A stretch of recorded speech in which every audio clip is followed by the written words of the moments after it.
Road construction, అందుకే మొత్తం traffic jam. ఇలా కింద కాలు పెడితే మొత్తం ఖరాబ్ అవుతాయి. కొంచెం ముందు కొంచెం కొంచెం కొంచెం అబ్బా కింద కాళ్ళు పోని పోని పోని పోని పోని పోని పోని పోని పోని పోని పోని పోని పోని పోని పోని పోని పోని పోని ఎక్కడ కింద బురదలా కాలు పెడతానో అనుకున్నా. వ్యూ చూడడానికి వ్యూ బాగుంది కానీ రోడ్లే డేంజర్ ఉన్నాయి. ఎండాకాలం వస్తుంటేనే ఇప్పుడే ఇట్లున్నాయంటే ఇంకా వర్షాకాలంలో అయితే ఇంకా చెప్పాల్సిన అవసరం లేదు. సేమ్ ఇదే పరిస్థితి ఉంటేనేమో వర్షాకాలంలో. నాకు దారి కనిపిస్తలేదు, ముందు గుంతలు ఉన్నా కానీ బండి స్కిడ్ అవుతుంది. అందుకే లదాఖ్ అంత సామాన్ అంత సింపుల్గా ఎవ్వరు రారు.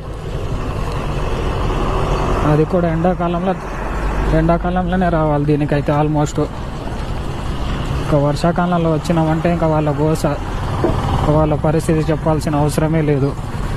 ఇంకొంచెం దూరం